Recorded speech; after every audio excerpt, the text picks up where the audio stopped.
एक बार की बात है, राधा और रानी अपने माता पिता के साथ एक नए गांव में घूमने गए थे। गांव के पास एक बड़ा और घना जंगल था जो अपनी सुंदरता के लिए मशहूर था। गांव के लोग अक्सर उस जंगल की कहानियां सुनाते थे जहां रहस्यमय जीव और सुंदर नजारें थीं।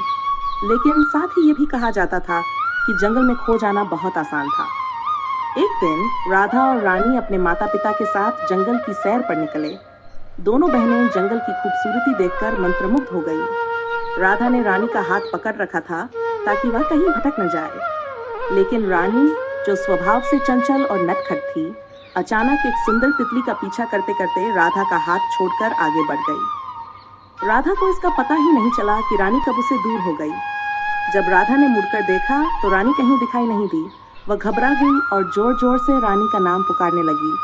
रानी, रानी, तुम कहाँ हो? लेकिन रानी की कोई आवाज नहीं आई। राधा ने तुरंत अपने माता पिता को बुलाया और उन्हें बताया कि रानी गायब हो गई है। माता पिता भी बहुत चिंतित हो गए और सभी मिलकर रानी को ढूंढने के लिए जंगल के अंदर चले गए।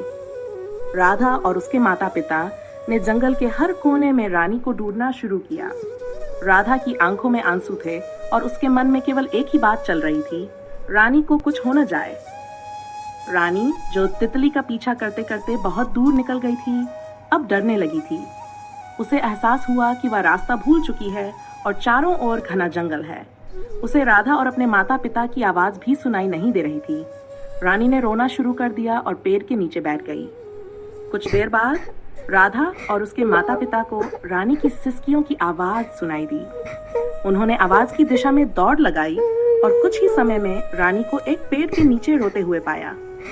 राधा ने दौड़कर रानी को गले लगा लिया और कहा, रानी, तुम ठीक हो? तुमने मुझे कितना डरा दिया था। दीदी, मैं तितली के पीछे चली गई और फिर रास्ता भूल गई। मुझे बहुत डर लग रहा था। रानी को गले लगाते हुए, बेटा, हमें बहुत डर लगा था। हमें कभी भी जंगल में अकेले नहीं भटकना चाहिए, खासकर जब हम नए जगह पर हों। पिता रानी के सिर पर हाथते हुए, ये जंगल बहुत बड़ा है और यहाँ खो जाना आसान है। हमें हमेशा साथ रहना चाहिए और एक दूसरे का हाथ नहीं छोड़ना चाहिए। रानी, मैं वादा करती हूँ कि अब कभी भी बिना बताए कहीं नहीं जाऊंगी। राधा ने रानी का हाथ कसकर पकड़ लिया और कहा, आओ, चलो अब हम घर चलें। हम सब मिलकर सुरक्षित रहेंगे। इस घटना के बाद रानी ने सीख ली कि कभी भी जंगल या किसी भी नई जगह पर अकेले नहीं जाना चाहिए। उसने यह भी समझा कि अपने परिवार के साथ रहना कितना महत्वपूर्ण है।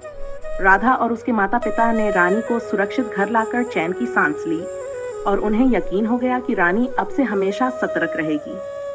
इस तरह वह दिन उनके लिए एक शब्द के रूप में यादगार बन गया और उन्होंने हमेशा के लिए यह सीख ली कि एक दूसरे का साथ कभी नहीं छोड़ना चाहिए, चाहे कोई भी स्थिति हो।